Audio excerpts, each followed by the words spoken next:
अध्याय में विषाद योग का वर्णन। ऐसा अर्थे कांक्षितं नो राज्यं भोगाय सुखानि च तैमेव स्थिता युद्धे प्राणान् त्यक्त्वा धनानि च। मनुष्य अपनी इच्छाओं से बंधा रहता है। मोह और आसक्ति से बंधे होने के कारण कई बार उसको नहीं चाहते हुए भी बाहरी रूप से आडंबर करना पड़ता है। हमारे दिल के अंदर भले दुख ना हो, परंतु हमें दूसरों को दिखाने के लिए वैसा करना पड़ता है। अगर हम ऐसा नहीं करेंगे तो हमारे विषय में लोग क्या सोचेंगे, ये मान करके भी करना पड़ता है।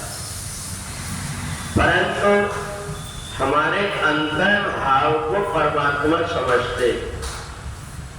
अर्जुन इतना संघर्ष करते रहा जीवन में और बदला लेने की सोचते रहा, पर एंड टाइम पर जिस समय भगवान ने उसको अपने कर्तव्य मार्ग में लगाने की कोशिश की, देख लिया कि भगवान स्वयं साक्षी है, तो भगवान से बनावटी बात करने लगा कि न कांक्षे विजयम कृष्ण न राज्यम सुखानि च। आप मेरे से युद्ध करने की जरूर कह रहे हैं, परंतु मेरे को राजा नहीं बनना, मेरे को धन संपत्ति नहीं चाहिए। भगवान ने कहा मैं जानता हूं कि मनुष्य कितना चालाक होता है। रोते रोते गिड़गिड़ाते सुग्रीव ने भी ये कहा था कि वाली मेरा शत्रु है, और एंड टाइम पर बदल गया कि सपने में भी मैं लड़ाई नहीं कर सकता। तो भगवान अंतःकरण के भाव को समझते हैं, इसलिए पहले देख लेते हैं कि हम जो कुछ कह रहे हैं और जो कुछ हमारे अंदर है, इन दोनों में अंतर क्या है। और इसलिए कई बार ऐसा आता है, हमारे घर में अगर कोई व्यक्ति बीमार पड़ा रहता है तो हर कोई कहते कि भगवान इसको उठा दे, और रोज देखते हैं कि वो उठा कि नहीं उठा, और जब नहीं उठा तो उस दिन मुंह लटका लेते। परंतु जिस दिन वो उठ गया तो जोर से चिल्ला करके रोना शुरू कर देते हैं, दिखाते कि हम उनको देखो कितना बड़ा दुख है। भगवान ने कहा कि ये मनुष्य के स्वभाव को मैं जानता हूं। तुम्हारे अंदर जो विषाद हो रहा है, दुख हो रहा है, ये केवल बाहरी दिखावा है। और कई बार मनुष्य को बाहरी दिखावा भी करना पड़ता है, क्योंकि बहुत से लोग इसी में लगे रहते कि देखो इनके घर में ऐसा हो गया, इसकी आंख में आंसू नहीं आए। बोलने वाले कई प्रकार की बातें कहते हैं, इसलिए व्यक्ति को नहीं चाहते हुए भी वैसा करना पड़ता है।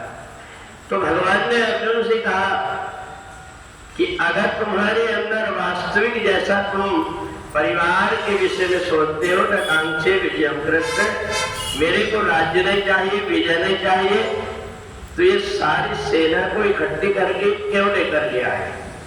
तुम्हारे मन के अंदर इच्छा हुई, तुमने मेरे पास में आकर के और मुझसे सहायता मांगी, तो इसलिए मैं अंतःकरण के भाव को जानता हूं। तो भगवान ने हमारे अंतःकरण के भाव पवित्र हो जाए, हम जैसे अंदर है वैसे ही बाहर भी व्यवहार करना सीख जाए, इसलिए भगवान ने गीता का ज्ञान दिया है। और गीता में कोई राजा महाराजाओं की कथा नहीं है, बल्कि हमारे जीवन जीने के सूत्र है।